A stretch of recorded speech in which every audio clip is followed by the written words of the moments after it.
Bonjour à tous les amis, je vous retrouve aujourd'hui dans l'épisode 17 du journal de bord d'un jeune investisseur. Donc on est fin novembre 2025 et il est l'heure de faire le bilan des investissements mensuels qui ont été réalisés ce mois-ci.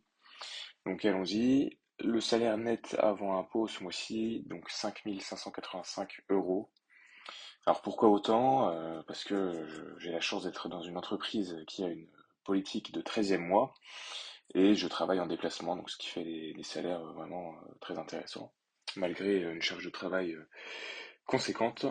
Les dépenses donc pour la vie quotidienne ce mois-ci 1600 euros, donc ce qui nous fait un reste à 3985 euros. Pour les dépôts sur le PEA, donc ce mois-ci j'ai mis 5000 euros. Donc comme en octobre, c'est un DCA qui est supérieur au reste disponible.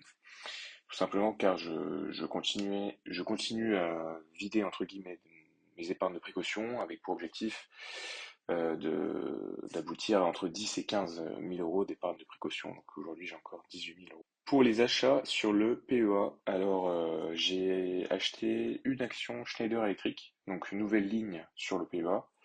Pourquoi? Parce que étant un minimum du domaine, je trouve l'entreprise intéressante. C'est une boîte qui possède un certain avantage comparatif donc dans le domaine de l'électricité et de la gestion électrique.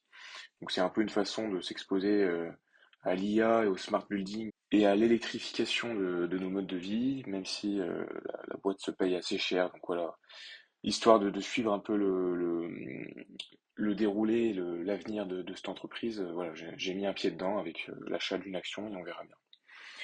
J'ai également acheté donc 8 actions Air Liquide, ce qui m'amène à 50 titres, tous au nominatif administré, donc pour l'avantage actionnarial.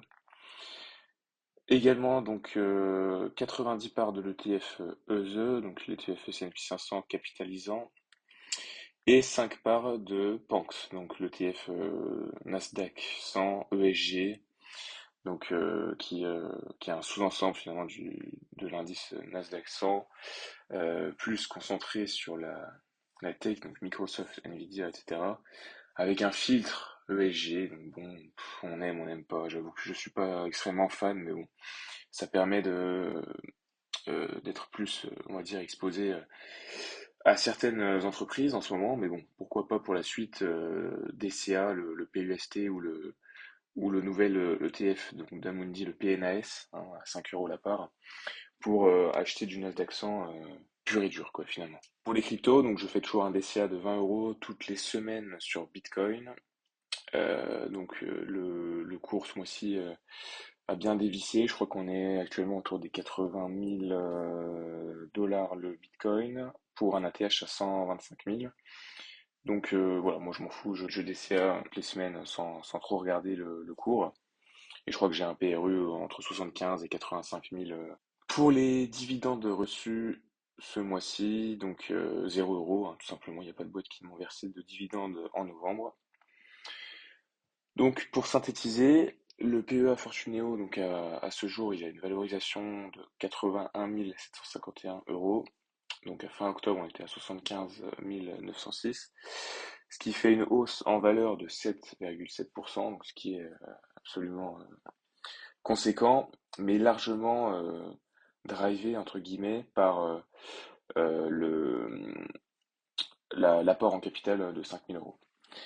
Donc en termes de performance pure et dure, le TRI, Portfolio Performance, m'annonce un TRI, donc c'est-à-dire un taux de rendement, donc prenant en compte l'apport en capital, de 1,9%.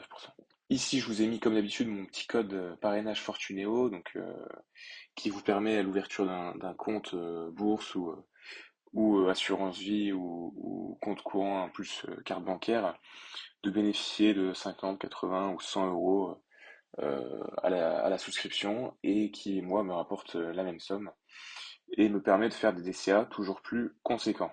Si on passe donc rapidement sur les actualités boursières de novembre, en termes, on va dire, un peu macro et marché, les indices avaient commencé un peu à dévisser, on va dire, début du mois, mais ils ont finalement rebondi donc avec l'espoir d'une baisse des taux de la Fed en 2026, hein, comme d'habitude j'ai l'impression. La tech américaine reste dominante, donc avec le champion Nvidia, qui a annoncé donc des résultats toujours bluffants et au-dessus des prévisions, hein. C'est pas une surprise qu'une entreprise batte les prévisions des analystes, hein, pour justement créer l'effet waouh. Tant que les résultats battent les attentes, tout va bien, hein. Mais le jour où peut-être il y aura un petit essoufflement ou quoi, comment le marché va réagir? L'Europe de son côté donc progresse plus lentement, hein. On parle de risque géopolitique, mais bon, la tension entre la Russie et l'Ukraine serait peut-être en train de se dissiper un peu, hein, peut-être avec des accords de paix à l'initiative de Donald Trump entre l'Ukraine et la Russie, mais bon, à voir. Le CAC 40, lui, donc Cocorico, il atteint un record historique autour de 8280 points, puis se stabilise donc en fin du mois. Alors pour conclure, ce mois-ci, donc il y a eu un gros DCA qui a été effectué, hein, un DCA conséquent de 5 000 euros. C'est dû au 13e mois de mon entreprise. En termes de performance, le mois a été correct, on va dire sans euphorie ni panique.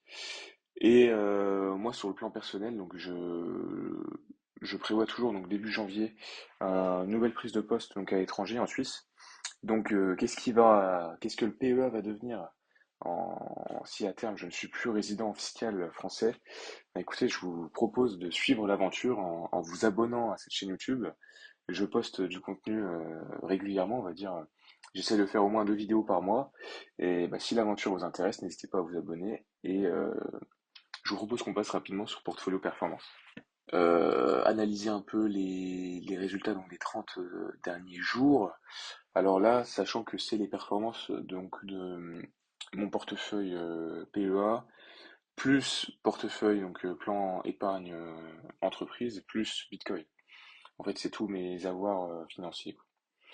Donc le TRI ce mois-ci, voilà, 1,9%, avec une variation sur les 30 derniers jours assez miteuse finalement, car euh, on va dire le PEA est flat, le Bitcoin a bien dévissé, le PE plutôt bien performé, donc ce qui fait une performance sur le mois assez flat. En termes de drawdown, donc on a eu un drawdown maximal, donc on va dire dans la première partie du mois à moins 3%, avant de remonter, puis de redescendre. Donc on voit que le marché est quand même assez joueur, enfin, a été assez joueur ce mois-ci.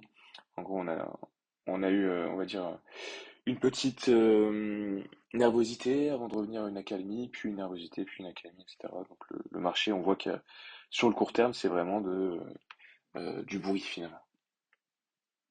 En termes de performance annuelle, donc on est toujours à 8,8% sur l'année, donc ce qui est une performance vraiment très sympathique. Et on voit donc voilà sur les 30 derniers jours qu'est-ce qui a bien marché, qu'est-ce qui a mal marché. Donc le Bitcoin c'est un peu euh, cassé on va dire la figure, mais bon on sait hein, en investissant sur ce genre d'actifs très volatiles, on sait qu'il peut y avoir des mois compliqués. À l'inverse, donc Total marche très bien de ces derniers temps. Schneider Electric, bon bah voilà, j'ai mis les pieds dedans. On verra sur le long terme. LVMH très bien également. Euh, Air Liquide un peu plus calme. Et l'ETF du S&P 500, voilà, bon, très bien en octobre et en novembre un peu plus calme. Mais bon, tout ça à court terme, c'est que du bruit finalement.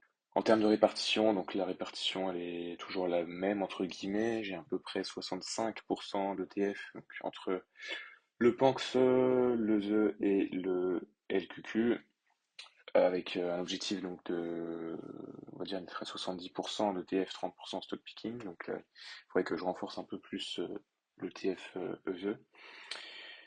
Et 30% stock picking, donc avec Total, Air Liquide, LVMH, Ernest, mon PE, Schneider Electric maintenant. Donc voilà, on essaie de diversifier un peu les secteurs avec du luxe, on va dire des énergies, du pétrole, euh, Schneider Electric, on va dire, ouais, une boîte de vente d'appareillage, on va dire, ouais, d'infrastructure électrique et de logiciels également. Là, ce qu'on pouvait dire ce mois-ci pour la performance de mes investissements financiers. J'espère que la vidéo vous a plu. Je vous invite à vous abonner. Je vous dis, comme d'habitude, donc prenez soin de vous et à la prochaine dans une nouvelle vidéo. Allez, ciao.